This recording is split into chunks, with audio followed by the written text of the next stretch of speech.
Collected में लैंगिक उत्पीड़न का मामला। आंतरिक जांच समिति ने कलेक्टेड के एआरओ को लैंगिक उत्पीड़न का दोषी माना। कार्रवाई के लिए एसडीएम को की अभिशंसा। कलेक्टेड में कार्यरत अतिरिक्त प्रशासनिक अधिकारी राजेश थोरी पर महिला कर्मचारी की ओर से लगाए गए लैंगिक उत्पीड़न के आरोप कलेक्टेड की आंतरिक जांच समिति की रिपोर्ट में सही पाए गए हैं।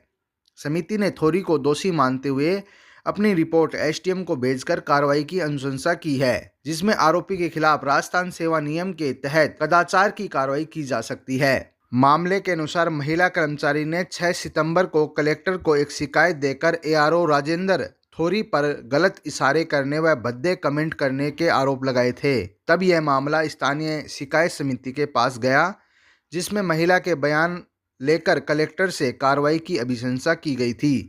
लेकिन मामले में कलेक्टर ने कार्रवाई के बजाय 28 अक्टूबर को समिति ही बदल दी थी और 9 नवंबर को महिला का ही विभाग बदलकर उसे दूसरी जगह लगा दिया गया था। इस पूरे मामले का खुलासा होने के बाद आरोपी को बचाकर पीड़िता को सजा दी जा रही थी, जिसके बाद कलेक्टर ने आंतरिक जांच समिति का गठन किया। इस पूरे मामले में चौंकाने वाली बात ये सामने आई है कि कलेक्टेड में ही इस तरह के मामले के बावजूद इसे करीब 2 महीने तक दबाया गया।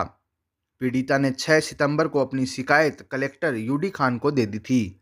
नियमानुसार उस समय ही कलेक्टेड की आंतरिक जांच समिति को इसकी जांच करनी चाहिए थी, लेकिन कलेक्टेड में ऐसी कोई समिति नहीं बनाई गई। इसके बाद ये मामला जिला स्तर पर बनी स्थानीय शिकायत समिति के पास पहुंचा, जिसमें 20 अक्टूबर को पीड़िता के बयान लिए गए और अपनी रिपोर्ट कलेक्टर को भेज दी थी। लेकिन 28 अक्टूबर को कलेक्टर ने नई समिति का गठन किया।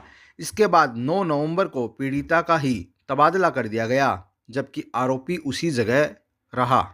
इस पूरे मामले के खुलासे के बाद कलेक्टर को नई बनाई समिति भंग करनी पड़ी और आरोपी को दूसरे विभाग में भेजना पड़ा। इसके बाद कलेक्टेड की आंतरिक समिति बनाकर मामले की जांच करवाई गई, जिसमें थोरी पर आरोप साबित हुए। समिति ने अपनी रिपोर्ट एसडीएम को सौंप दी है, उन्हें कार्रवाई करनी है। आंतरिक जांच कमेटी ने अपनी रिपोर्ट सौंप दी है। अब एसडीएम के पास ये रिपोर्ट है, वे कलेक्टर को ये रिपोर्ट भेजेंगे।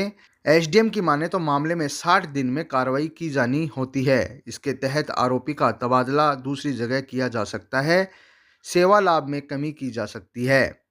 आंतरिक कमेटी की रिपोर्ट आने के बाद भी अतिरिक्त प्रशासनिक अधिकारी राजेंद्र थोरी का कहना है कि आंतरिक कमेटी ने सिफारिश की है, डिसीजन कलेक्टर साहब को लेना है, उनको फैसला करना होगा।